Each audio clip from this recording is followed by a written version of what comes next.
নবীজির রওজাকে কবর বলা যাবে কিনা? এর উত্তর হচ্ছে যে ভাই, নবীজির রওজাকে কবর বলা শুধু যাবেই না, বরং নবীজির রওজাকে কবর বলা হচ্ছে সুন্নাহ। সাহাবায়ে কেরাম আল্লাহর রাসূলের কবরকে কবর বলেই সম্বোধন করেছেন। সাহাবায়ে কেরাম আল্লাহর রাসূলের কবরকে রওজা বা মাজার কোনোটাই বলেননি। কবরকে কবর বলে সম্বোধন করার শিক্ষাটা স্বয়ং আল্লাহ রাব্বুল আলামিন নিজে দিয়েছেন। পবিত্র কোরআনে সূরাতুত তাকাসুরের 2 নং আয়াতে আল্লাহ রাব্বুল আলামিন বলেছেন, হাত্তা যুরতুমুল মাকাবির। আল্লাহ রাব্বুল আলামিনের এই আয়াত থেকে আমরা জানতে পারলাম যে তিনি কবরকে কবর বলে সম্বোধন করার শিক্ষাটাই আমাদের দিয়েছেন। সাহাবায়ে কেরাম আল্লাহর রাসূলের কবরকে কবর বলে সম্বোধন করতেন বলে অগণিত হাদিসের মধ্যে উল্লেখ রয়েছে। একটি হাদিস আমি এখানে উল্লেখ করব, সুনান ইবনে মাজাহ শরীফের 3989 নং হাদিস। হাদিসটি বর্ণনা করেছেন আল্লাহর রাসূলের সাহাবী মুআজ ইবনে জাবাল রাদিয়াল্লাহু তাআলা আনহু। عن عمر بن الخطاب أنه خرج يوما إلى مسجد رسول الله صلى الله عليه وسلم। ওমর ইবনে খাত্তাব রাদিয়াল্লাহু তাআলা আনহু একদিন আল্লাহর রাসূলের মসজিদে গিয়ে দেখতে পেলেন, ফাওয়াজাদা মুআজ ইবনে জাবাল কাঈদান ইনদা কবরিন নবী সাল্লাল্লাহু আলাইহি ওয়াসাল্লাম ইয়াবকি।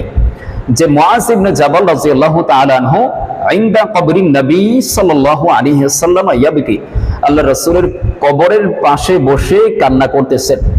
তো এই হাদিস থেকে আমরা জানতে পারলাম যে সাহাবায়ে কেরাম আল্লাহর রাসূলের কবরকে কবর বলে সম্বোধন করেছেন, তারা রওজা বা মাজার কোনোটাই বলেননি।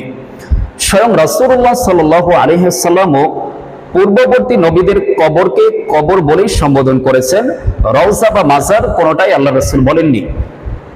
সহিহ মুসলিমের 2375 নং হাদিস থেকে আমরা জানতে পারি, মাররতু আলা মুসা লাইলাতা উসরিয়া বি ইনদাল কাসিবিল আহমার। আল্লাহর রাসূল বলেন, আমি যখন মেরাজে রাত্রিতে কাসিবে আহমার নামক জায়গাটা অতিক্রম করি, ওয়া হুয়া কাইমুন ইউসাল্লি ফি কবরিহি, তখন আমি দেখতে পাই যে মুসা আলাইহিস সালাম ফি কবরিহি, তার কবরের মধ্যে দাঁড়িয়ে নামাজ আদায় করতেছেন। তো আল্লাহর রাসূলের এই হাদিস থেকে আমরা জানতে পারলাম তিনিও কবরকে কবর বলে সম্বোধন করেছেন। তো তিনি সাহাবায়ে কেরামকেও এই শিক্ষা দিয়েছেন যে তোমরা কবরকে কবর বলে সম্বোধন করবে। আর এই কারণেই সাহাবায়ে কেরাম আল্লাহর রাসূলের কবরকে কবর বলে সম্বোধন করেছেন। আল্লাহর রাসূলের আরো একটি হাদিস থেকে আমরা জানতে পারি, আল্লাহর রাসূল বলেছেন, আল কবরু ইম্মা রাউদাতুন মিন রিয়াদিল জান্নাহ আও হুফরাতুন মিন হুফারিন নার। আল্লাহর রাসূল বলেছেন, কবরটা হচ্ছে কারোর জন্য জান্নাতের বাগান, আর না হয় কারোর জন্য জাহান্নামের গর্ত।